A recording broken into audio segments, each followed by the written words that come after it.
Hey up, my ducks. Welcome to the Hermit's Cave. It's wonderful to see so many people already here waiting and chatting. So hello to everybody who is joining us today. So as is kind of tradition now, on Saturdays, 1 week cup of catch up and cards, 1 week catching up with. And I'm really delighted to welcome today's guest onto the Hermit's Cave, catching up with. And I know a lot of you are as well, because when I said on Wednesday of this week who my guest was going to be, the response was wonderful. Lots of messages on Instagram and through the Facebook group. So it was really heartwarming, and I'm really looking forward to it because I've been watching this person's channel for probably 2 years. I remember, first of all, it's Nina, of course, from Shadowland Tarot, as you will have seen, doing a response to one of my tags, which was the Circle of Friends tag that I did a couple of years ago. And that's how I first got to know of Nina's channel. But without further ado, let's give Nina a huge welcome and let's say hello. And hello, Nina. Hi. And I'm so impressed because Nina is in Perth in Australia, which is probably the furthest you can get from Nottingham, England. It's right at the other side of the planet. And it's 11 o'clock at night there. So, and Nina, I think you're not really a night owl, are you? So this is quite a big deal for you. I'm definitely a morning person. I like to get up really early, about 5 a.m. I sit in bed, I do all my posts, do my reading for the day, have 2 cups of hot chocolate, watch everyone's videos, catch up with everything while everyone's asleep. It's my only time, you know, where I've got the whole house to myself. And your start to the day sounds very similar to my start to the day, because that's kind of how I like to start off. But at the moment, I'm burning a candle at both ends. I'm going to bed about 11:30, and I'm still waking up about 5:30. So I don't know how you do that. A week or two will pass, and I just sleep through the alarms, and I get like 12 hours, and I'm good to go again for another couple of weeks. But thank you for reaching out and asking to come on. I'm really glad that you did, because I'm welcome the opportunity to have a bit of a chat and a catch up with you. But just in case there are people here who aren't aware of you or your channel, do you want to just start off by telling us a little bit about yourself? Okay, I think my channel started about 2 years ago when you started watching it, or just under 2 years. I'm not exactly sure, actually, to be totally honest. I can tell you. It's 2.5 years. Is it 2.5? It was February of 2018 when you started your channel. Oh, I've got to write it down because I don't actually know. I can't be bothered going all the way back. I don't know. How did you find that out? If you go to your channel and you look at, you can toggle between newest videos or oldest videos or most popular videos. Oh. And just before I interview somebody, I like to have a look back, see when they started and all that sort of thing. So yeah, it was February 2018. Oh, that's awesome. Thank you. Right. So I started about 2.5 years ago, and the reason I started was because I wanted to talk to like-minded people. I was speaking to Jennifer Ball, I was watching your channel, I think Veronica Jude, a few of those channels, and I was having a great time, and I just wanted to join in. And I was talking to Jennifer Ball one day, and she actually encouraged me and said, you know, give it a go. You got nothing to lose. And I thought about it, and I was in this phase of my life, which I'm still in at the moment. So if something terrifies me like this, because look at my handshake, I will actually sort of like, and it's something that I really want to do, I'll push myself to do it now, because there were so many things that I never did because I was too scared or I talked myself out of it. So Jennifer Ball said, go for it. So I did. So thank you. And I made a few videos, and I think I'm going to delete them because I was looking back at them the other day, and it was like, have you ever watched one of your old videos? It's really cringy. So yeah, it was fantastic. And people started talking to me and I could interact with them. And it was just a great way to be able to communicate with everyone and to just because lives weren't even, no one was even doing them then. So it was just a great way to meet people in the community and to talk about things you like, because if you talk about them with your family too much, you can see them like physically zoning out because and, you know, and I've actually got a great family. They're all into the same stuff as me. All my kids are really good like that. But you could actually see them zoning out. And when I talk to people in the tarot community who are also welcoming, you know, it's a totally different thing. We get passionate and we get ideas and we share things. And it's actually one of the best things I've ever done in my life. Wow. I haven't regretted it at all. I've never had any bad experiences. I've only met wonderful people. It's just been fantastic. That's great. So if anyone's thinking of starting a channel, I totally recommend it. Yeah. And Jennifer Ball, she will be one to encourage. Jennifer and I both started our channel at exactly the same time, which was 3.5 years ago. But we were both in, I think, like Kelly's chats and things like that. And we kind of supported each other. So I can imagine it being very, very encouraging with that. But yeah, I did watch a couple of your early ones, and I remember you saying in them, you know, oh, I'm so nervous doing this. But I don't know, I guess because you've got quite a warm personality and very bubbly, I think you can hide that well. Because I think, you know, unless you just said now, look at me, I'm nervous. You come across very calm, very confident. But that's interesting, isn't it? That, you know, we look at people online and we watch their videos and we get a sense of what they're like, but we never really know what's happening under the inside. Yeah. Exactly. How frightening it can be sometimes. It is daunting the first time you hit that kind of record button, let alone go live, isn't it? Oh yeah, lives. That was the same thing all over again, and now this is the same thing all over again. But the good thing is that I like to laugh, and I don't mind laughing at myself. So. And I usually will say something that will cause me to laugh at myself. So yeah.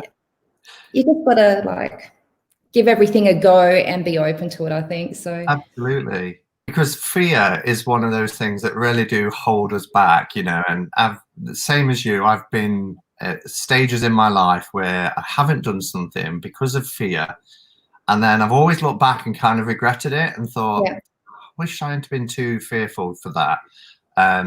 So it's lovely to hear that you've had nothing but positive experiences. So, you know, that again, it kind of validates, doesn't it? And then it's all worth it. It's all worth those nerves and fears. So. It is. It's totally worth it. And if you don't open yourself up and give it a go, you like you said, you'll regret it. You'll never know. And so many wonderful things happen when you're willing to try it, you know?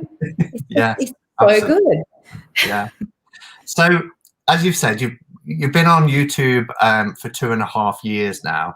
How did you discover that there was an online community that you're now part of? Were you searching for tarot? Were you searching for spirituality? Or how did you discover the community?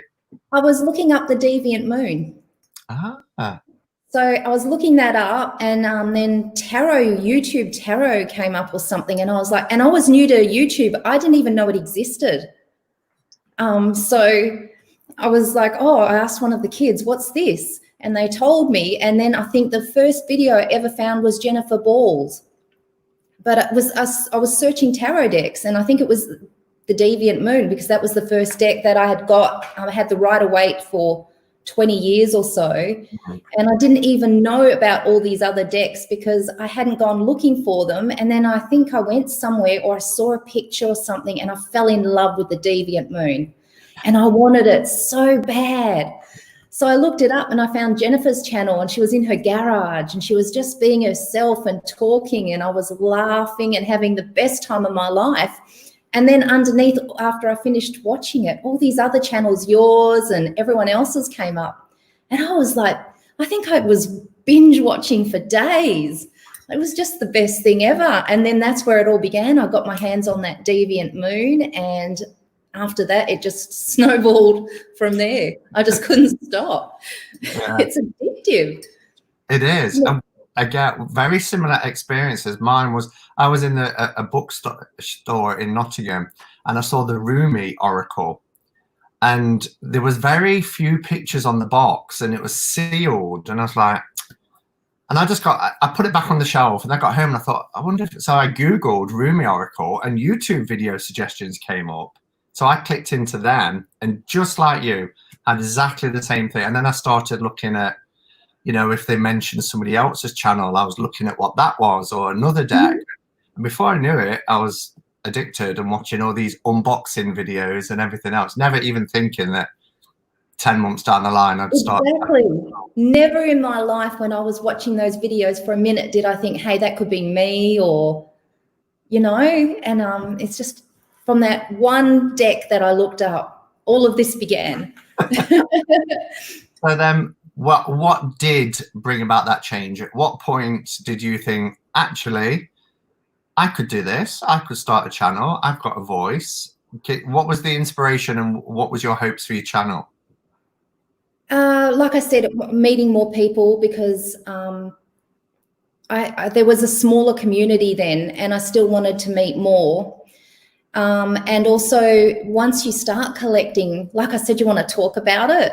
And you want to, you just want to tell people how much you love it and what you're passionate about, and you want to share, and you want people to interact, and then you can move on and do more things from there. And it just began like that. Like, I wanted to talk about the Deviant Moon. I wanted to talk about all these new decks I was getting. And yeah, and Jennifer Ball made it look easy. You made it look easy. You were having, I think the setup was different. You weren't, it wasn't this setup, it was another one. I remember when you moved and you were asking us, do you like it this way? Should I sit that way? And Jennifer Ball was doing it in a garage.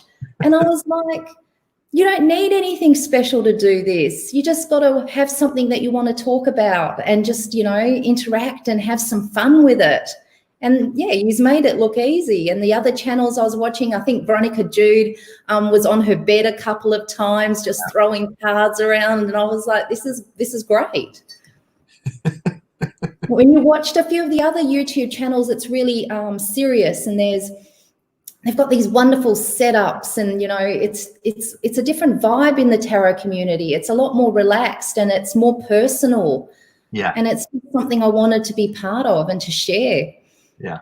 And there's a fine line, isn't there? Because when I look back at some of my older videos, I'm sure you're the same, they're quite raw and they're quite organic, and it's kind of, you can see me switching on and that sort of thing.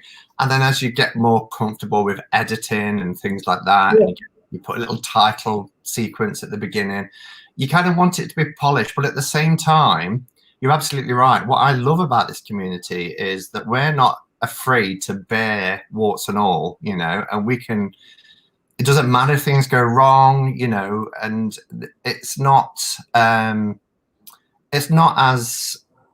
manufactured, if that's the right sort of. That's actually a really good word for it. That's yeah, that's a great word. Communities might. It's like you said, it's organic. Yeah. Yeah.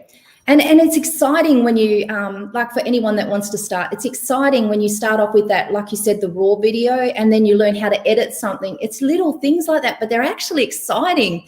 I remember doing one video 20 or 30 times and crying because I thought, I'm never going to get this done. And then you get it, and from then on, you know how to do it. It's so rewarding as well, but it's exciting, all these little things that, and when you watch the progression, yeah, and where you've started and where you're going, and it's, yeah, you've achieved something. Do you still love the Deviant Moon? Yes. Oh, good. It has a special place. I love everything Patrick Valenza does. Anytime he puts something new out, I'm there. I'm waiting for the Deviant Moon Oracle for, I don't know, he's been talking about it for so long now. I'm so excited. It has a special place in my lounge room. It's the only deck there, and I've got the book, the big thick book, and I've got Mildred Payne and the Deviant Moon, because they were my first two. And I've got more, but they're in my Reiki room. But those two decks are the only decks in my lounge room, and they've never moved. They've been there for 2 or 3 years now. Part of the furniture. Yep. I don't know if you saw yesterday, he released a 14-second video. Yeah, I was watching. I was glued. I've watched it 3 times already. I was like, you please, 14 seconds is not enough. I was typing underneath, more. Didn't you call it a teaser? And it really was. Yeah, it was. But he was, I don't know if you recall, I interviewed him 2 years ago now. Yeah, I watched that. And he was talking about it then, you know, and he was hoping it's going to be out. He said, I'm hoping it'll be out next year, which was, of course, last year. So, but bless him. He also admitted that that's what happens. He gets into things and they take way longer than he expected. And I remember him saying how happy he was US Games were being so nice about it. Yeah, I was just going to say he admitted himself that he can be quite a procrastinator as well. And when you read the Deviant Moon book, that big book that we both got, the years that it actually took from when he first started that to actually being available, you know, is it's and the little pictures, the little paintings from when he was a kid and everything. It's incredible. Yeah. It's adorable. Yeah. So you mentioned just previously that your first tarot deck was the RWS about 20 years ago. So how did it all start? Where did your interest in tarot first begin? I actually, someone asked me this. I did a Q&A on one of my videos recently, and I had to really think about it because it's always felt like it's been part of me. And I know it's before I turned 18 because I knew that I wanted, especially runes as well, I wanted to work with both. And I couldn't get my hands on them because I would have to wait for my mum or dad to drive me somewhere to be able to get it. And the only place you could get it then was the markets. And so as soon as I got my license, so 18, I drove straight to the markets and I got a set of runes and I got my first Rider-Waite-Smith. And it was, I was just in heaven. And I've just been playing with them ever since. I think when I first had the kids, I put them away for a little while. But besides that, they've always been part of my life. And how did you learn the RWS? Did you read it intuitively? Did you buy a book or? The one that I had wasn't the traditional Rider-Waite. It was a clone. To this day, I haven't got it anymore and I have never seen it again. It was all pastels or something, but it came with a guidebook. And I was just using the guidebook. But when I look back now and I think about the meanings in the guidebook, it was that really traditional, you know, you will meet a man with black hair and he will have blue eyes or whatever, you know, it was not like we read now. So I would say a lot of it was more intuitive. Yeah. Because, we didn't have the stuff that we have now. It's incredible. The amount of books we've got now, the amount of decks we've got now. Every time I think that's it, I've finished my collection, it only takes, I don't know, it feels like half a day before I see something else that I want. So. And are you like me? Because I do it almost every time. A deck will come and I'm so excited and enthused by it that I think, this will do me now. This will do me. I've got everything I want and this is perfect. And then I'll go into somebody's live chat or watch a video and I'll say, have you seen? And I'm back around again. That is exactly right. It's usually one of your videos or somebody else's and I'll be watching it and I'll go, oh, but it is. I've done that a lot of times. I'll see a deck, I start using it and I think this is it. I'm in love with this. The Spirit Keepers Tarot. The first time I got a Thoth, the Motherpiece, so many decks, the Deviant Moon. When I first got that one deck, I thought, this is it, I'm done. No, that was the deck that got it going. So yeah, it happens all the time. But also because I'm on a limited income, I'm consistently rotating my decks as well because I can't, if I don't swap or sell them, I can't get new ones in. So my collection's actually quite small. I think I've got 30 tarot decks and 30 oracle decks at a time, even though I've always got new ones coming in and out. I just really keep my favorites, you know, the ones that if you don't have, you'll just be on the floor crying, chucking a tantrum. Yeah. That's the ones I keep. Do you miss any, Nina, that you've... Yes, I've made mistakes. And then I have to swap or buy them back and put them back in the collection. And your tastes evolve. Of course. So something you thought you'd never use maybe 2 years ago, you find yourself 2 years later and it's like the love of your life, and you've got to have it. You've got to use it. So it does come back to bite you in the bum sometimes. It does. And I now have like what I call my holding area. So because I have made mistakes where I've agreed to trades, I think is the best way to say it. I've agreed to some trades and I've let them go, and then I've wanted it back or I've regretted it. So, and then decks like the Mary L, when I first got it, it blew my mind and I couldn't get my head around it. And I was like, oh, it's too much, too soon. So I put it up on a trade group. And of course, everybody had Mary L then. So it never went. And then I watched Elle from Sacred Sea do a walkthrough of it. And I was like, she's incredible. Oh my goodness. And I've got like 4 copies of it because it's amazing. And it almost went. So now when I feel that there's a deck that I think, I might not be able to work with that, I put it in what's called my holding area. And I won't let them go and for a good few months and then just really see again, because we are changing and we are, as you say, evolving. And it's bound to happen, isn't it? You know, decks that we might. My holding area is this kitchen table I'm working off. So it always looks like a bomb went off because I always have the ones I'm working with, the ones that I'm not sure about, the new ones that are coming in. It's just like a huge pile of decks. But I'll do the same thing. I learned the hard way. Yeah. So does your collection now have a blend? You mentioned Toth. Is Marseille a part of your collection? So you use all 3 systems? Yeah. And I hope to one day, I started with the Lenormand and I let it go, and I hope to, get back to that as well. But it's been so full on lately that I just haven't had the opportunity. But I do like having all the classics. I like dabbling in it, even if it's not something I'm going to use all the time. It's just fun sometimes to pull it out and play with it, and especially if someone's doing a video and they're like talking you through it, or you can get your deck out and do it as well. So it's fun.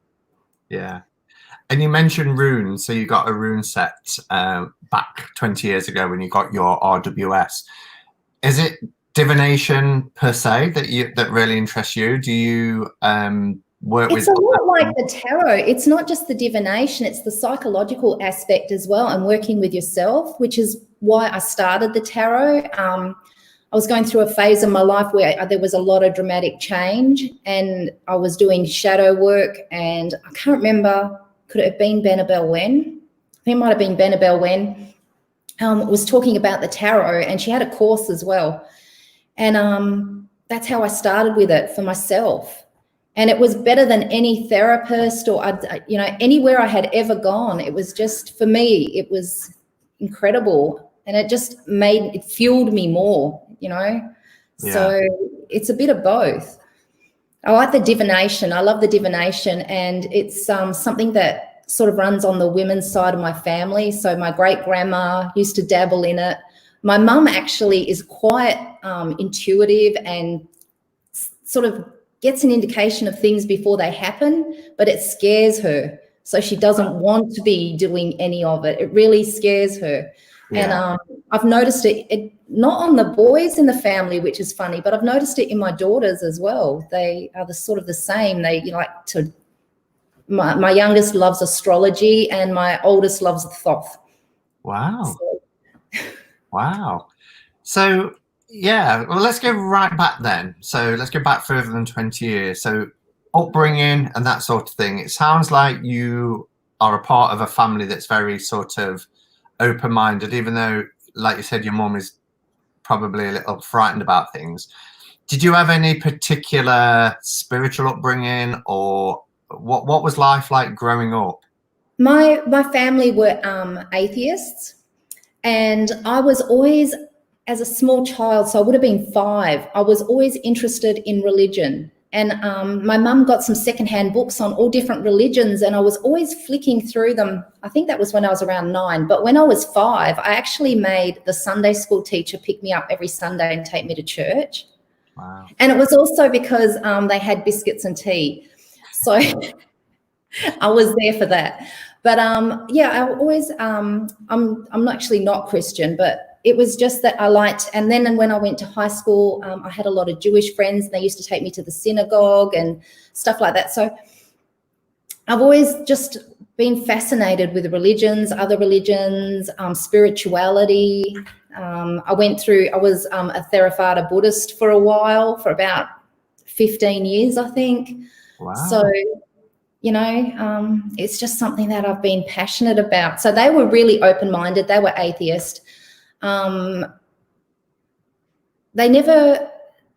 I ever did shocked them. I don't know why. I don't know if it was because I started so young, but nothing I've ever done has really shocked them. And although they don't, they support me, but, you know, they don't talk about it, or I know that it doesn't matter what I do. They're just going to go, yeah, that's just Nina. It's always been like that.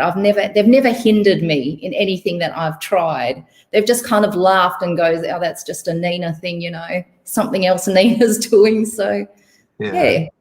But that's nice, isn't it? Because there's that nurture that you was able to kind of explore, and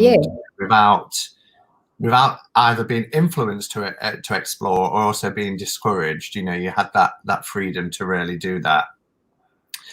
So now, would you class yourself as following a particular spiritual path? No, just kind of open.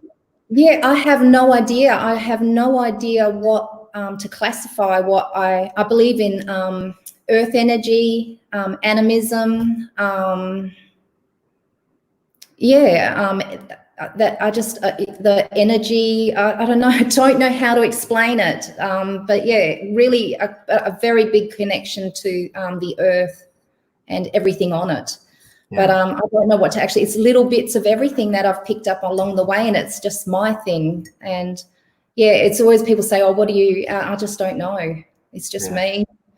But then, you know, spirituality sometimes doesn't necessarily have to be defined or labeled, does it? Yeah. In any particular way. And I guess you, like you're saying, you was brought up as an atheist. Do you still consider yourself an atheist, or are you more agnostic in terms of thinking that there could be something greater? Or what's your views around that now? Has that changed? I think I'm definitely not atheist, because I do believe there's something, but I also believe that we're all connected to this one something, and everything that I do affects what happens to you, and everything you do is connected to me. And so, and I know that's in Buddhism as well, where you kind of right intention, and you're always, you've got that awareness of that. And that's probably why I gravitated towards Buddhism, because that's something I really feel strongly as well. So I don't know, like I said, I don't know what to call it, but I just do believe that there's something greater and bigger and out there, that we're all connected, and that we should come together. And you know, I don't know exactly how to put it into words, to be honest, and that's fine. I mean, my own personal way of looking at this is that actually, if you took most of the religions or belief systems out there, there is always that element of a core belief, I suppose, that unites them all, you know. And I think everybody, or every faith really, has that element of humanism to it, which is what we're kind of talking about, you know, looking out for each other, supporting each other, being connected to each other. You know, Buddhism might call it cause and effect, or karma. Christianity might, you know, refer to it as you reap what you sow. But it's all about that sort of, what you put out comes back. And you know, the fact that, like Idra's web, we're all connected in some way, and our actions ultimately create this ripple effect outwards, doesn't it? Yeah. I think we are moving to a time where we don't necessarily have to label our beliefs or say I am a, and whatever that might be. We just, you know, we live our own paths and do what feels right. And I think that's actually what spirituality is, finding what works for you, because every single person is different. And what works for one person doesn't always work for the other. And we are individuals. So the way that we practice and do things is, again, going to be completely different to another person, even when we're studying the same thing. So, yeah. But I do believe, like, there's tree spirits and there's all these wonderful earth energies out there and stuff like that as well, you know. So a little bit of everything. Yeah. And that's lovely. That's really lovely. So you said about, you know, your upbringing and your family, and you were saying earlier that your family now around you are very supportive. So is that the same in all your circles with your friends and everybody else? They all kind of know what you do, and it's great. I don't hide it from anyone. Just me, but it's taken a while to get there. So the friends that I have in my life I hold close and dear to me, and I don't have a huge amount. I have like some really, really close friends, and my family definitely knows what I do, and they have a good laugh at me sometimes. But yeah, they just know that's me. And but yeah, I'm proud and I'm out there. So like and when people come over, they know they're going to get their coffee cup read. When they finish their coffee, I'm going to grab it and start telling them what I can see in there, because I'm curious myself and nosy. And you know, just little things like that. They're used to it. Yeah. And that's lovely. That's really nice. And what about the local community? So you're in Perth, which is huge, but is there much of a kind of new age tarot community, and are you actively involved in it in any way? If there is, I haven't found it. So I'm willing to start one if anyone's interested, but I haven't actually. I'm sure there is. There's a lot of, I was doing lessons at the spiritual center down the road on the runes for a while and things like that, and making smudge sticks. There is a sort of like a spiritual community, but we've got, I haven't actually seen a huge tarot. It might just be that I haven't come across the right one, and when I'm ready I will, I guess, but I haven't seen it. Yeah. I've bumped into heaps of tarot readers and they come to my house now, but you know. Oh, really? Yeah, it was like Tracy from Two Rocks Tarot. I was watching one of her videos once, and then when the video ended, it said Two Rocks, and I was like, hold on, there's a place in Perth called Two Rocks. So I'm writing to her underneath, and I'm going, you're not in Perth, are you? And she said yes. And by next week, we'd met for a coffee.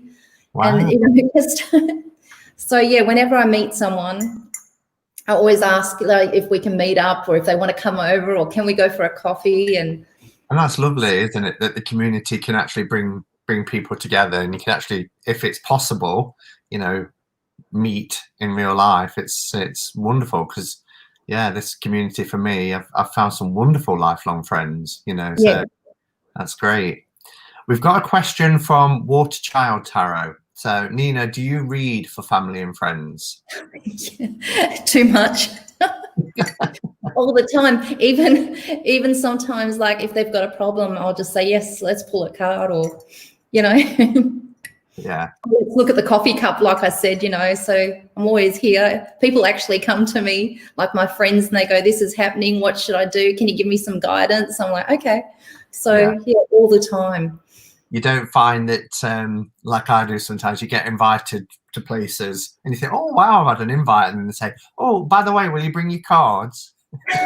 I don't have that problem, because everyone knows I stay at home. Oh, right. I'm such an introvert. So that hasn't happened to me yet, but it might down the track. Yeah. So if they want a reading, they come to you. Yeah, they roll up at the door and they come to me. Plus I make a mean hot chocolate. Yes. And Lisa Amber says, are you into crystals? Yes. So I have a Reiki room, because I used to do Reiki as well. And underneath and all over the room, so under the whole table, is just crystal after crystal. So when you lie up there, you can get all the nice energy radiating upwards. And my whole room is filled with crystals. And I've been collecting crystals since I was about, I don't know, probably 6 or something. My dad used to travel around the world. He worked in mining. And when he used to go places, he'd bring me petrified wood from South America, or quartz from somewhere else, and he collected shells from around the world and crystals as well. And so, you know, he gave me a real passion for that. So I'm just looking around, every single room of my house is covered in crystals. Is it? So obviously the aesthetic beauty of them is quite something, but you said they're in your Reiki room as well, so they're an important part of healing for you. Yeah, they're next to my bed. They're in my Reiki room, especially selenite. I'm mad for selenite. I love having it around me. I can actually feel the difference, and it's everywhere. So yeah, wow. And the closest crystal to me. Oh, there you go. I love it. I've got, but selenite egg. But as soon as you said selenite, it caught my eye. I was like, yeah, it's beautiful. It's got beautiful energy. Really, really soothing as well. It lifts me up, and yeah, exactly. It's soothing. Yeah, definitely. And Tammy Pie says, does your family hassle you about how much time you spend with cards? No, they're used to it. They're really good. They're used to it, and they're really proud of me. Like my oldest daughter has been telling me a lot lately. She's really proud of me doing something that I really enjoy. So they're really good. Wow, that's great. There's quite a few questions actually coming in this week from obviously. Really I love answering questions. Whatever you've got, I'll answer. I'll come back to mine. Let's just take some from the community. So Chris Kelly says, hi Nina, do you have a particular partner in crime deck? Partner in crime. So is that like a favorite one or a cheeky one? Because the Deviant Moon is cheeky. Partner in crime. More about the cheekiness. If it's a partner in crime, I would go with the Deviant Moon. It's got, you'd know this from reading with it, Simon, doesn't it? It's got this cheeky twist to it. Like it's only something your best friend would say to you and get away with, kind of thing. Yeah. So I'd say the Deviant Moon for partner in crime. And again, when I found your channel in response to my Circle of Friends tag, one of them was, you know, that cheeky friend and the confidant and the one that just tells you like it is. And I can never understand it when people say, oh, I just can't work with the Deviant Moon. It's terrifying. And I'm like, I'm just seeing something completely different. I don't see anything terrifying. I've never seen that. I find them so cute, adorable. I just love them, and the whole world that he created that you can just dive into, all these characters. I just love them. Yeah. But yeah, I find it really cheeky. Yeah, definitely. And when you said about that world, you know, the backgrounds are the details in the backgrounds for each of the cards, you know, from around Staten Island and places like that, and the cemetery settings and everything. Yeah. But, yeah, I love that, and I don't find when I'm reading with the Deviant Moon that it's anything other than that. I suppose, like Chris said, that partner in crime, that person that you go to because they'll tell it you like it is, but they'll do it in such a loving way. You know, and that does that is the Tarot del Fuego. Oh yeah, you did a whole series on that, didn't you? Yeah, that's another really straightforward but quirky kind of feeling. That deck, I love it. Yeah, yeah, and I've got it. I don't use it that much, and I remember you doing a set. Was it through the majors? I think just the majors, and I think it's Cosmic Creeper was doing the minors. Right. Okay. Yeah, I do need to put it out more and work with it. I was in a tarot shop with Kelly Bear in London, and she was saying, "Oh, this deck is amazing! It's amazing!" And I ended up buying us one each, and I used it for about a week or two, and then I put it on the shelf and haven't used it. Have you seen that new one, the Magic Tarot? It's also from Spain. The what? Sorry. The Magic Tarot. Have you seen that one? It's also, I have to send you a picture. It's also from Spain, but it's not the same creator, but it's got exactly the same kind of feel, but a little bit more feminine. Oh. Tarot del Fuego. Yeah. Yeah, send me a link. I'll definitely check it out. And Jilly from Little Zen Crow says, do you have a favorite go-to crystal? Quartz and selenite, clear quartz. I just love it. it's a good all-rounder, isn't it? A quartz. It's for everything. Rose quartz, amethyst, citrine, all of those are real go-to. Sean is shouting show please, but I'm not quite sure. Sean, are you talking about a crystal or are you talking about the Tarot del Fuego? It just depends if whether you've got them to hand or not, whether I haven't got the Magic Tarot here. I've got some decks on the table, but I haven't got the Magic Tarot at the moment. Okay. I've got the Braiding Tarot and the Embroidered Forest because they came in recently and I'm loving them. Yeah, we'll see what he says when it comes back. But so when you're looking at a particular deck, and I know you said that you like to keep, you know, a certain number, and you will let them get. What are your kind of deal breakers if you're thinking of getting a new deck? What are some of the things that you look out for? The first thing I have to do, that's really important for me because I work with jumpers, is I have to be able to shuffle it. If I can't shuffle it, I can't use it. I can't read unless they jump out. I've tried doing it otherwise. Well, I can. I don't like it. I don't enjoy it as much. It's a real tactile experience and it's fun. So shuffling is really important. Most of my decks have a real earthy feel to them as well. So I'd say that is, and I love quirky decks. What else? I don't know. I have a really broad range of decks that I like. Color. Oh my gosh, most of them, except for the Spirit Keepers, are colorful. I love color. Yeah. So I think those would be the main. And I don't mind the thin cardstock. You don't mind the thin? I think it's because my hands, again, it's easier to shuffle. Some of those matte ones are gorgeous, but they're really heavy. And sometimes the decks, the cards clump together. Yeah. And so that makes it more difficult. Yeah, I know, I can understand that. So we've got a question as well here from Olga. It says, Nina, are you still in love with the Motherpiece Tarot? Yes, I put it on the shelf for about a week. And I was missing it so bad. And I made a video about 2 cards. I think she's referring to, maybe. I made a video about 2 cards that I found out that were a bit problematic in the deck, and I needed to sit with it. And I asked other people underneath to make comments if they knew about the 2 cards and what their thoughts were. And I sat with it for a week, and I couldn't do it anymore. So it's back in my collection. I absolutely adore it.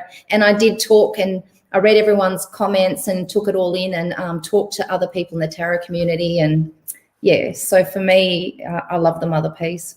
Yeah, fab. Do you have both sizes? Because there's a smaller size as well, isn't there? I've got the little one. Actually, it's here. Yeah. I've got the little one, and I've actually got the big one, but I can't shuffle it. So I think it just got sold today because I can't. It's too big for me. So. Sean said he was talking about the Tarot del Fuego. I don't suppose you've got that to hand. He just wanted to see a few of the cards. Is that? I don't know if I've got it to put. No, I haven't. No, but Sean, if you check out Nina's channel, she's got a lot of videos up about the Tarot del Fuego. I've got it on playlist. Have you? Yeah, I think so. Brilliant. Great. Let me take that question off. Okay, so you talked about, you know, things like shuffleability, thin cardstock, and things like that. Are there any cards in particular that have to be right? Are there certain ones that you look out for? Say, you know, the Hermit has to be a card that's done just right, or anything like that? I like really artistic decks, so it's really open to the artist's interpretation, and I love that. I absolutely love that. Like the Shimmering Veil, I watched your video the other day, and before it was even finished, I'd ordered the deck. So I really love when cards aren't what I expect. I actually am not one of those people that can't watch other people's videos because they want to be surprised. I don't want to be surprised. I meticulously find at least 6 videos and watch everyone's and make sure that I like all the cards in it, and then I will buy it. Yeah. I don't want surprises. I get, like, it would upset me if I got a deck and I didn't like 10 of the cards. It would actually bother me. So I always check first. Yeah. See, I used to be like that. I used to have to, and I'd watch multiple walkthroughs just to make sure. But then I don't know. I started to get to the point where I was opening the deck and I was like, oh, it's lovely, but yeah, I'd already seen it, and a part of me, you know, if I was gifted a deck, or if it was Christmas or birthday, and I didn't know much about it, and I got really excited because I'd got a deck in my hand that was brand new to me, so I kind of wanted that a bit. And I remember saying to you just this week, once I got the Shuffle Tarot decks, I can watch your walkthrough now. Yeah. I knew you put walkthroughs up, and I was like, I know this deck's on its way to me, and I've seen probably 2 cards from pictures that was posted in Facebook groups, and I was like, I really want to watch. But so then when it arrived this week, how are you finding it? I really like it. I wasn't sure when I first got it. I loved the imagery, but I wasn't sure how it would read. But then when I was flicking through it, if you don't overthink it and you literally just use your knowledge of who the characters are, or the archetypes, and then just try and let go and then just look at what's on there, it actually tells a fantastic story. I think it would be hard for beginners. Yeah, agreed. Not in the sense they have the guidebook and these keywords, they could go off that, but they still wouldn't be recognizing. I think the only thing that guidebook needed was for him to have said where the archetypes he used on the cards, which cards they came from, because a beginner wouldn't know. Yeah. No, I think they would get lost there. Yeah, I said exactly the same thing in my walkthrough. I love the fact that it brought in both of the archetypal energies, and they're mingled, aren't they, in the book, which is really nice. But as I said, I would have loved it if it said, you know, in this card, because there are a few cards I'm like, well, who are they? You know, yeah, it's not exactly the traditional imagery. Yeah, it's something a little bit different, and I was like that with a couple of cards, and then I worked it out when I looked at the keywords he had put together. But I found the same thing. Yeah, absolutely. So I love it. But it does do really good readings. I tried it out for a week on Instagram, and it was good. Yeah, it's certainly a deck that's divided opinions, because yes. I don't think I've ever shown decks before where it's literally half and half. People are loving it and ordering it, and other people are like, no, I can't even watch the whole thing. It's just, you know, and the same in the Facebook group, of which Mate is in the Facebook group. And I'm kind of like, oh, don't be too harsh. He's in here, you know, and he is a creator. But I kind of don't see any difference between, if I was to pull, I don't know, if I was to pull 2 cards, if I was to pull the Fool and the Hermit, and I was to read them together, I'd be reading what's my message for those 2 cards. Whereas if you pull a card from the Shuffle Tarot and the Hermit is stood on the edge of the cliff instead of the Fool, I don't really see much difference. So I'm not quite sure why people are, the ones who are quite upset by it. I'm like, well, you know, it's, why are we not upset by the Spacious Tarot with an empty cliff? You know, because we're still seeing that background. We're still getting the energy and the essence and the meaning from that particular card and archetype. And then all the Shuffle Tarot has done is added another layer in. Transparent Tarot is another one, isn't it? You're layering one card on top of another, and you're getting 2 cards in one. So do people become attached to the idea of which ones should actually be on the cards? Because in the past one and the one where they're before, I don't know the names of the decks, it's still the same characters, but it's what they're doing after and before. So I wonder if the people are getting actually attached to where people should be on the deck. Could be. And with those cards, you know, there's the before tarot, there's the after tarot, and there's also the in-between tarot, which again is bringing 2 cards together. But the difference there is, of course, they're following on. So you know, the devil goes into the tower, and the tower goes into the star card. So you are kind of getting them in sequence, whereas this is shuffled, literally shuffled. I thought it was interesting that the tarot has the same name as your channel. I know. So how that happened, I actually contacted him and I said, hey, we've got the same name, because I wasn't sure how he would feel about that. So I wanted to sort of, you know, I've built up my channel and I just want to know where I stand and what his opinion is on that. And he was lovely, Mate. So we started talking and he was really nice. And he goes, oh, what do you do on your channel? And I said, oh, I just show decks. I do reviews, just have fun. And he goes, oh, okay. And that was the end of the conversation. And then the next day he writes back to me and he goes, can you review them? And I went, why not?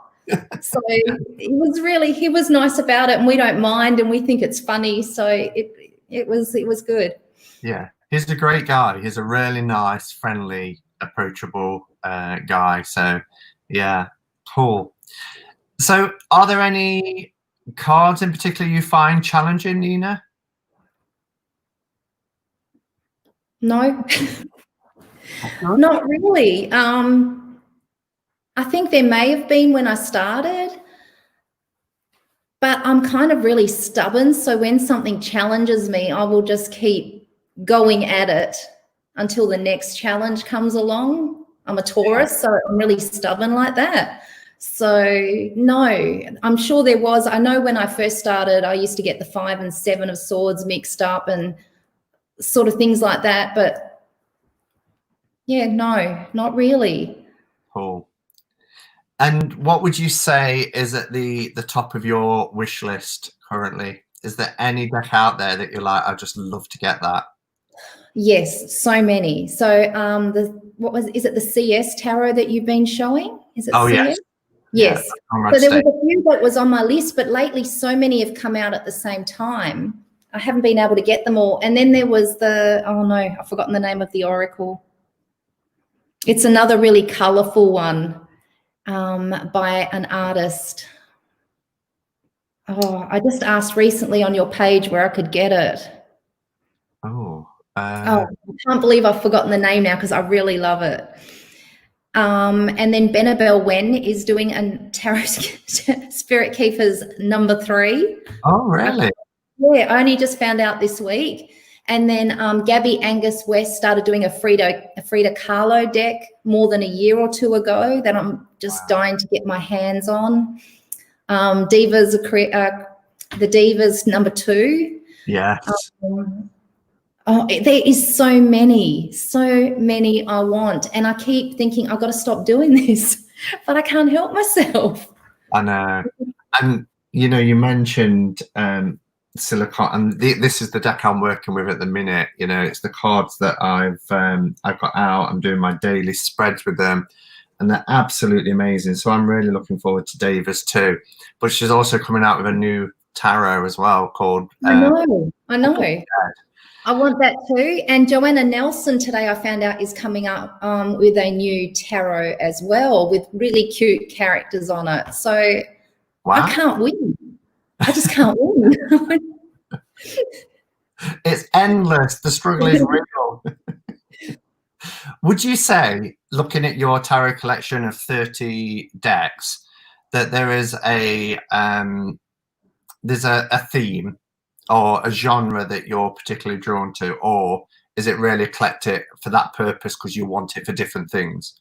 It is. It's for all different things, but at the moment, I'm really drawn to Thoth-based decks or the mixtures of Rider-Waite and Thoth. So like the Spirit Keepers and the Thoth and Tarot of the Spirit. I'm loving that at the moment. that's an oldie, but I've just been drawn to that lately. And I love things that are really different, like The Shining Tribe by Rachel Pollack. Anything that pushes the limit. I know, and I've got both. I've got The Shining Tribe and The Shining Woman because I'm determined. So, but I love that as well, you know, something that's really different where someone just works from their heart and creates something that is completely left of center of what people are doing normally. So they're probably my favorite deck. One day. So I know you said you read for your family and your friends. Are you a professional reader? Do you plan to become a professional reader if not? Something just popped up on my screen out of nowhere. I don't know what's happened. Hold on. Sorry. Okay, that's better. Yeah, I've often thought of just doing readings on my channel because I actually just enjoy doing it for the fun of it, for the joy of it. I think if I became a professional reader, I'm scared that it become a job. I'm not sure. I might give it a go one day, but I don't ever want it to feel like work. Everything I do in my life now, I do because I love it. Yeah. So I don't ever want something I love to turn into something that feels like work.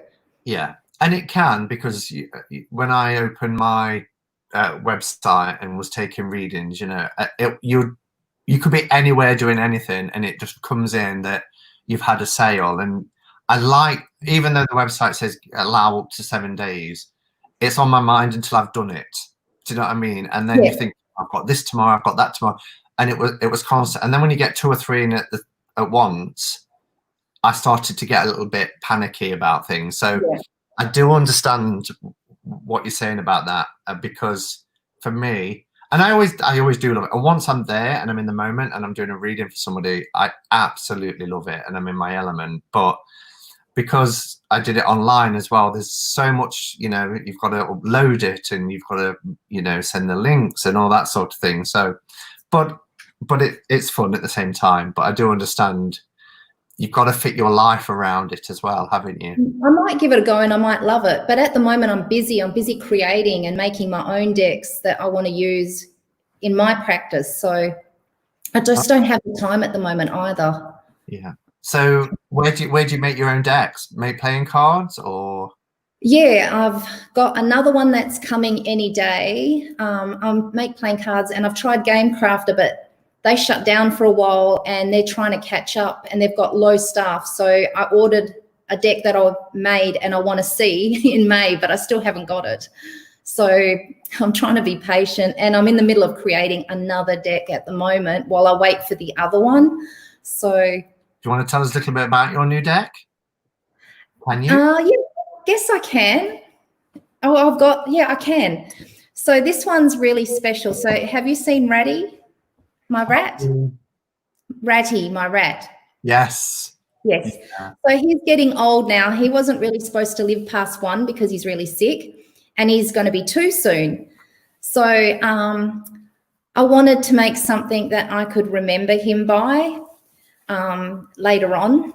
And so I'm making a deck called Ratty Runes. And it is, I think it's really adorable. So it's more of a passion project, this one. So I think I can pull them up here for you to see. So this is the card backings.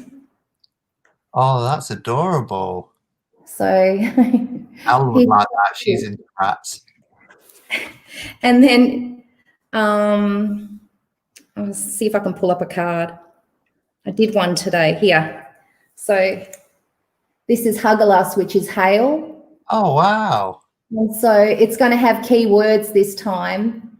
And you can see the flowers exploding because I wanted to show the destruction and that. So it's gorgeous. It's going to be something special to remember him by. I've got another one here. So this is Yera, which is harvest. Wow. So that's what I'm working on at the moment. And it's really fun because it's special to me. Yeah. I love the combination with the runes as well. Yes, so it's called, the reason that it came up is that he was sick again. He just went to the vet recently, but he's getting better, thank goodness. And when he was little, I used to take photos of him. I don't know if you saw them, and he used to hold the runes for me. Yes. Now he's too big and grumpy, he won't do it. And it used to be called Ratty Runes when I did a reading. And Sunny, my daughter, was asking me the other day, you haven't done a Ratty Rune in ages. And I said, yeah, because he won't cooperate. And it stuck in my head somehow. And I think I was having a shower because all my great ideas come in the shower. And if anyone else is like that, let me know. But every time I have a great idea, it's in the shower. And I was having a shower and I was thinking Ratty Runes, Ratty Runes. Then I thought, hold on, he can't hold the runes. but I can do a deck. And then I'll have something when he's no longer here. He'll always be in this deck of ratty runes. Oh, so, wow. Well, do let us know when it's up and available, because yeah, that it looks adorable. It's so cute. Drawing. I'm actually loving it so much, and I smile when I'm drawing them because it's just so cute. Yeah, it is cute.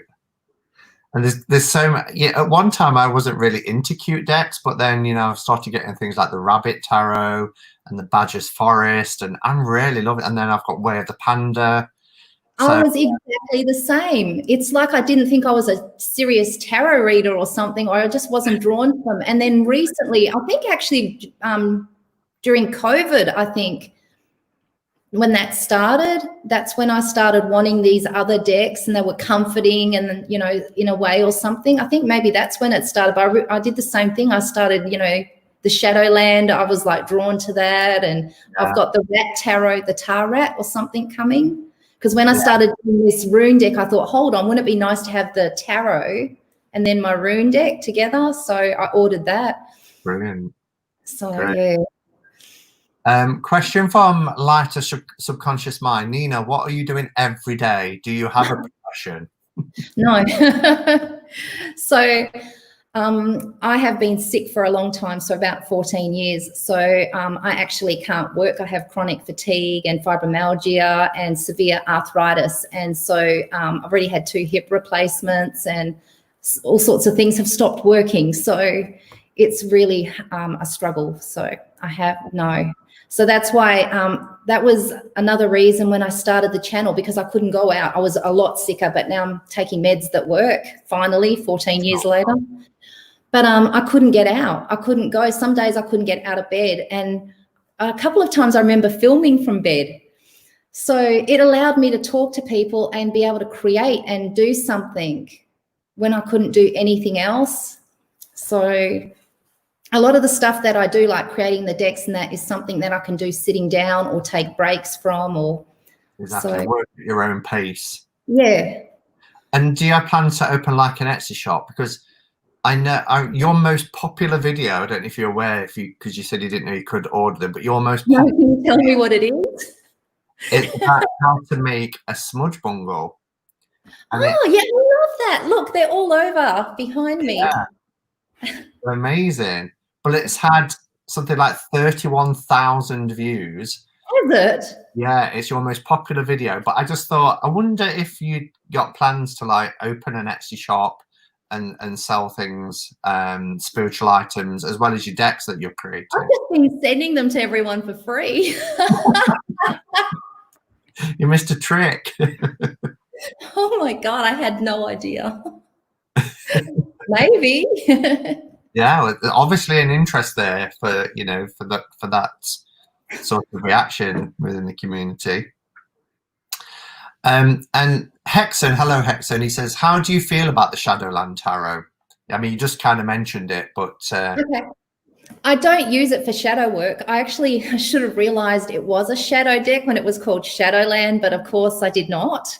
So I just use it as a normal tarot deck. I think it's adorable. I think it's absolutely adorable. I love it. The card stock is a little bit heavy, but it's still fine. I love it. Yeah, it's really good quality for a mass-produced deck as well, isn't it? It's super good. It reminds me a lot of the Marielle. It's very similar card stock. Yeah, the second edition. Yeah, definitely. And of course, they're both by Schiffer, so it's probably. Or Manifesting Your Greatness. That's another partner in crime. That is my most favorite Oracle deck. It makes me smile every time. I love it. Plus, it's got beautiful building. Oh, yeah, the blue is gorgeous. I've got 2 copies of it because I don't ever want to be without it. It was your review of that made me buy it. I remember watching your review of it, and I was like, oh, I've got to get this. I've got to get it. And I think it was a tag response that you was doing. Might have been because you did a couple of VRs to me. One was about top 5 tarot, and the other was top 5 Oracle. And I think it was in your top 5 Oracle VR. Top 5, yeah. And I was like, I've got to get this. That looks beautiful. And it's I let go of so many Oracle decks, probably about 30 or 40 in the last year.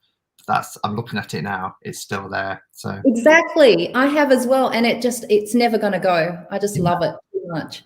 Yeah, wonderful. Are you a book reader? Mm-hmm. What's your favorite book? All-time favorite book? I don't have one. Don't you? No, it always changes. So I find it's like the tarot decks. I find something I absolutely love, and then I go, this is my favorite book, until the next one comes along, and it's the same thing over again. I don't read one book at a time. I'm reading 14 at the moment, because the mistake was, I don't know if you people have joined Scribd, but you can join this app called Scribd, and it's $7.99 a month, and you can just read as many books as you want. Wow. You can't keep them, but you can read as many as you want. So I just went crazy, and I just started picking all the books, and I just feel like whatever I feel like I read. And it's fantastic. And it just has to every book. Is there some books you can't get? So many books that I love Scribd, because I've got like they've got rune books, they've got Norse mythology, they've got tarot, like things that I can't find at normal book places. So yeah, I'm absolutely loving it. Wow. I've not heard of You've got to that. check it out. It's really good, but it's addictive. I'm not sure I'd get my money's worth, because with ADD, I find it really hard to concentrate on a book. They have to really grab me, and I have to go very slowly with it, and it can take me 3 months to read a book. So $7.99 a month might not work for me. And I kind of went all panicky when you said I've got 14 books on the go. I was like, how on earth? Yeah, my mind goes, I don't know why, but my mind goes everywhere, and I just want to do everything all at once. Yeah. But yeah, and I don't see the difference really when I think about it, because we all watch TV programs. You know, you could easily watch 14 different programs a week that are in series that you have to but for a book, you don't get bored like that. And I don't put a time limit on it. It might take me 6 months to finish. I don't care. I'm having fun, and I've got 14 of them. So, and you don't lose where you are. No, it actually keeps your page, and you can bookmark. It's got a little bookmark like a real book. No, I mean, in your own mind, do you not think, oh, where's Doreen gone? Oh no, Doreen's in a different book. Oh right, no, I don't read any fiction books. I only read Oh, okay. About trees or runes or cards or stuff like that. I just noticed you're wearing that necklace today. I love that. Oh, this that came. Yeah, that was. Oh, when I saw that, I was like, oh my God. You've watched that already? That only went up like an hour before we did the interview. Because I like doing everything at once. So when I start doing my ready runes, I play YouTube on the television in the background, and I can watch everyone's videos and multitask while I draw the cards. Yeah. Wow. Yeah, it was a lovely gift. It's 3,400 years old, and I was like, it's incredible. The energy of that must be beautiful. It is. I was so touched, really, really touched. Okay, so I'm really conscious of the fact it's after midnight now where you are as well. So I'll try not to keep you too much longer, but I've got a few more deeper questions. Fancy leaving them to after midnight. Okay. So I just really like to ask these. If you could go back to your 16-year-old self, what would you say? Would you give advice, or what would you say to your 16-year-old self, knowing everything that you know now? That there's no mistakes in life. It doesn't matter. Just follow your passions and your dreams. Don't be too scared to try things. Great things happen when you try things.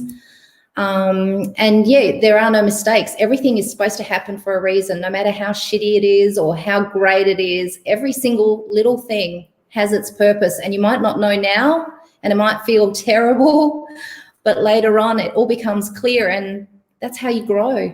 Yeah, I love that. There are no mistakes in life, because when you are in that moment, you judge yourself, but you also feel like you're being judged by everybody else, don't you? What will so-and-so think? Or, you know, and we're going back to what we said at the beginning about how fear can really hold you back in life. So yeah, no mistakes. There isn't. Everything before you do it is like, if you believe in energy, it's already there, it's already manifesting, or it's already come, it's already gone. We don't even know if there's parallel universes and what's happening. You know, there's just so much going on. And yeah, I just don't believe there's mistakes. I know it feels shitty sometimes when something bad happens, but later down the track, I've always found, for me personally, that there's something from it that has changed my life for the better. Yeah. That I just had no idea about. Yeah. How else do we develop and grow if we don't have the rough? And if you don't have the bad, you don't have the light. If you don't have the dark, you never have that light. Exactly. And yeah, and you might get a very faint light, but it doesn't shine as brightly, does it, if you haven't experienced that? You need that contrast. Yeah, brilliant. So what would you say, of the 20 years that you've been reading tarot, what has tarot taught you most about yourself? Have you got an hour more? I have. So much. It's actually, I think the main thing is that working through a lot of stuff and using the cards and getting to know myself better is the greatest gift, and finding direction. Yeah, I think that's what I've got from it. It's just helped me get a greater understanding of myself, where I want to go, what I want to do. It's just, it's changed my life. When I say I love tarot, I am not exaggerating. It is my life. I love it. I can relate. I'm the same. I just noticed Bunny Kiss has said you must be Gemini, being able to do everything. Are you Gemini? Taurus. Taurus. Wow. I want to put you down as Taurus. From the Taurian people that I know. Yeah, that's interesting. That's really interesting. And if you was to have a dinner party and you could have 3 guests, who would you invite?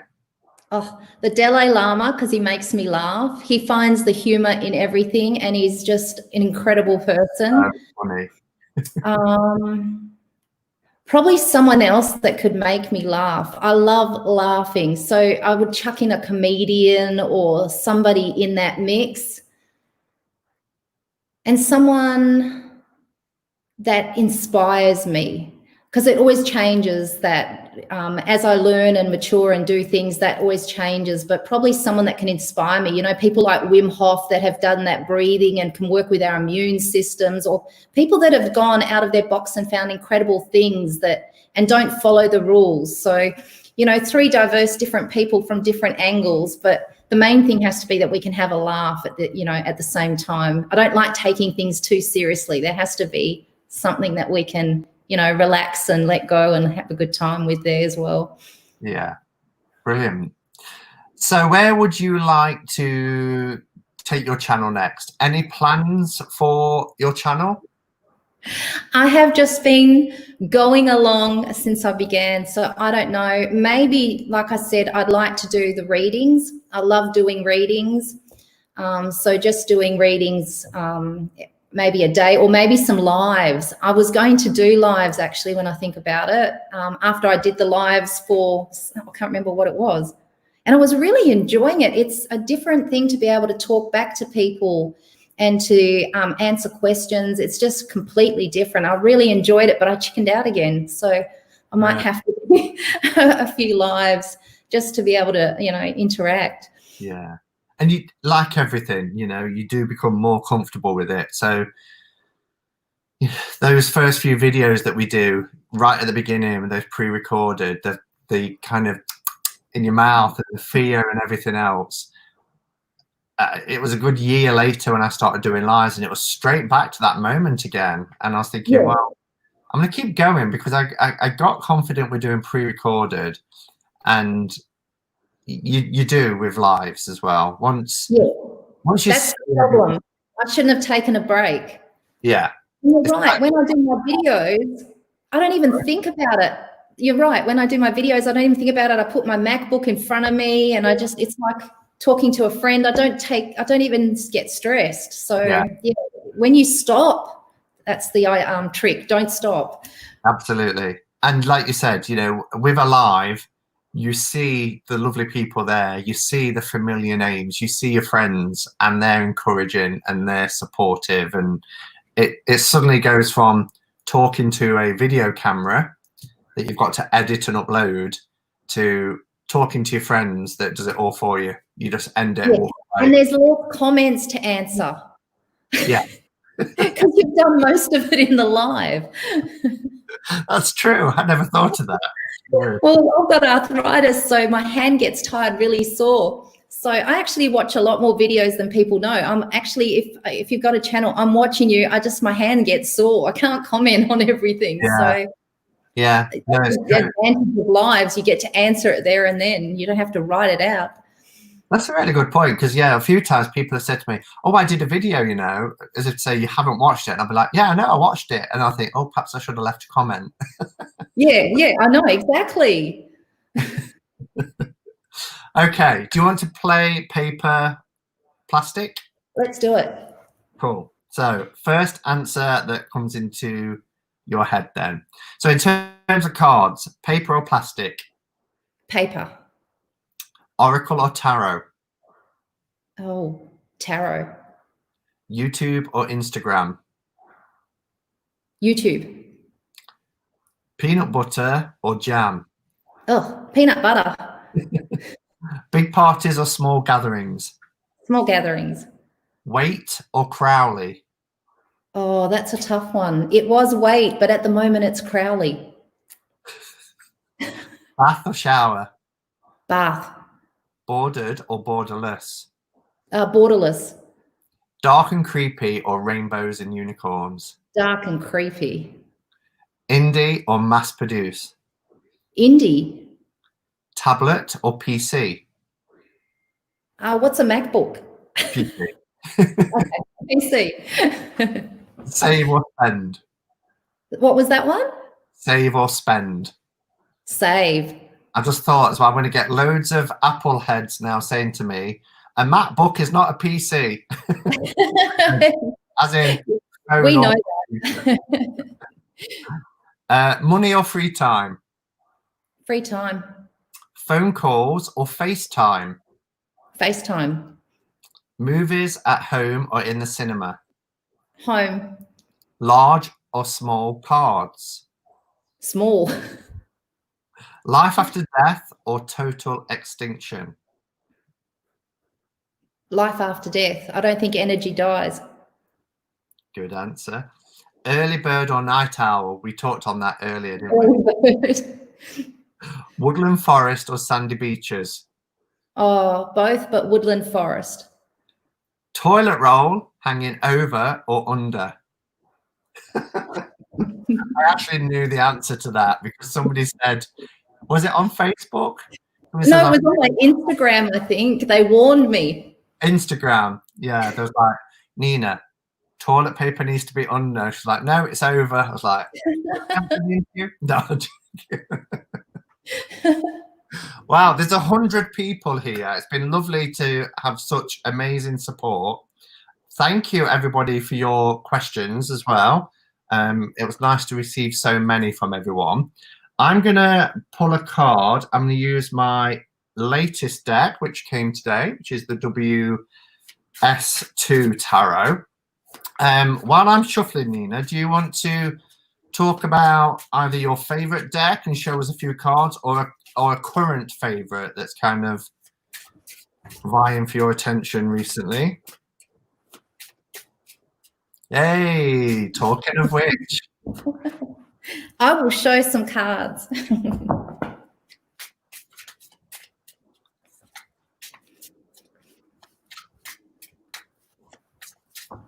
So this deck is guaranteed to bring a smile to anyone's face. And look at that gilding. Oh, it's beautiful. Electric blue.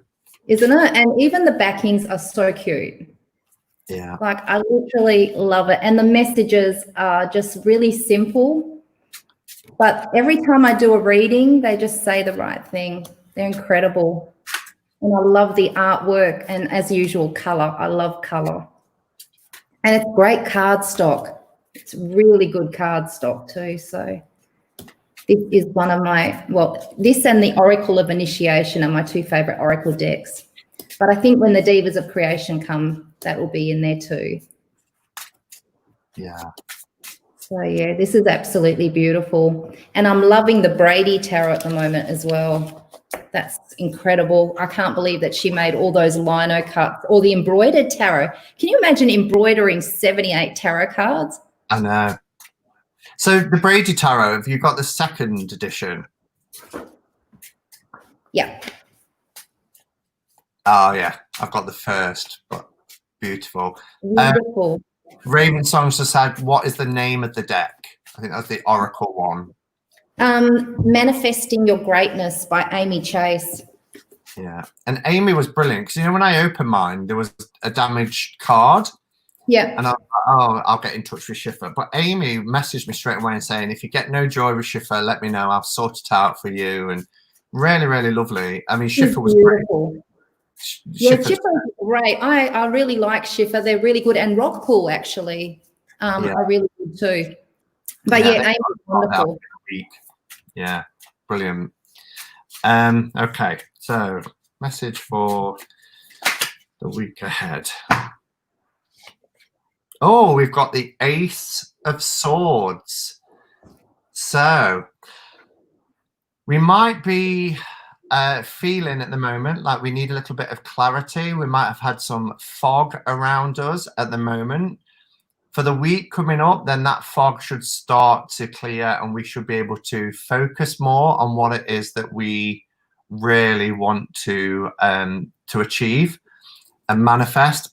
I love, this is the deck that's come today, and it's like this pulsating light behind it. It's so beautiful. With that fog clearing, we may have to really start to face facts. And some of those facts might be a little bit hard, but, you know, once we face them, we've got that clearness from the fog. It's about using the Ace of Swords to really cut through and get to the heart of the matter and face, a bit like we was talking earlier, face our fears. Remember, the swords is about what's going on up here as well. And when we're talking about fear, whilst we might get it here and here, it's because of what we've remembered from previous events or overthinking things and worrying about things. So with the Ace in particular, it's about cutting through any sort of illusions, getting to the heart of the matter, focusing on where we want to go, knowing the way forward, and then being forewarned, is because that's forearmed. You know, once we really face what it is that's holding us back, and really do some work there, then we can face anything going forward. So if you've had a bit of fog, mental fog, that is going to clear over the next week. We can cut through, but we need to face some facts and face reality as well about our current situation. Nina, thank you so much for being a guest today. I'm sorry I've kept you up till way... I've had so much fun. It's so Sunday much where you are. Sunday, but I'm glad you've had fun. Anything you want to say before we go? No, I think I've said so much. You just want to... It was, I'm so glad that I did this. It was awesome. I really enjoyed it. Good. And yeah, so thank you for being here, and thank you to everybody again. Amazing support, great turnout. Thank you for your questions. Thank you to the moderators as well. You know, you guys do an amazing job keeping this channel safe and highlighting any questions and things that I might have missed. So, all right, have a fantastic weekend, everybody. And until next time, go in peace. Namaste and blessed be.